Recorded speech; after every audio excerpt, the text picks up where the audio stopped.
লাইটিংটা ঠিক আছে ভিডিও করার জন্য। যাই হোক উপস্থিত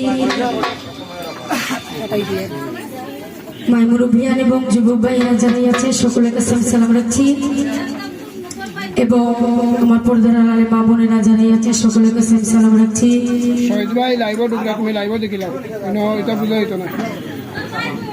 যাই হোক আজকের এই মেহেন্দি সন্ধ্যা এত সুন্দর করে যিনি অনুষ্ঠান আয়োজন করেছে আমার শ্রদ্ধেয় বড় আন্টি বিভা আন্টি, ওনার কাছে আমি আদব রাখছি এবং বিশেষ করে যার জন্য আজকে এই অনুষ্ঠান আমার বলরাম কাকা, ওনার কাছে আমি আদব রাখছি এবং আর দেখতে পাচ্ছি পর্দার আড়ালে মা বোনেরা যারাই আছেন সকলের কাছে আদব রাখছি এবং এখানে উপস্থিত হচ্ছেন অনেক জ্ঞানী গুণীজন শিল্পীরা, সকলের নাম বলে আমি শেষ করতে পারবো না, সকলের কাছে আমি সালাম রাখছি এবং অনেক জ্ঞানী গুণীজন উপস্থিত হয়েছে সকলের কাছে আমি সালাম রাখছি। তারা সঙ্গীতে যারাই আছে সকলের কাছে সালাম রাখছি। আমার কত সুরে ছন্দে কোনো ভুল টুটুল আপনার আমার সুন্দর দৃষ্টি দেখবেন। ধন্যবাদ সবাইকে।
Thank you.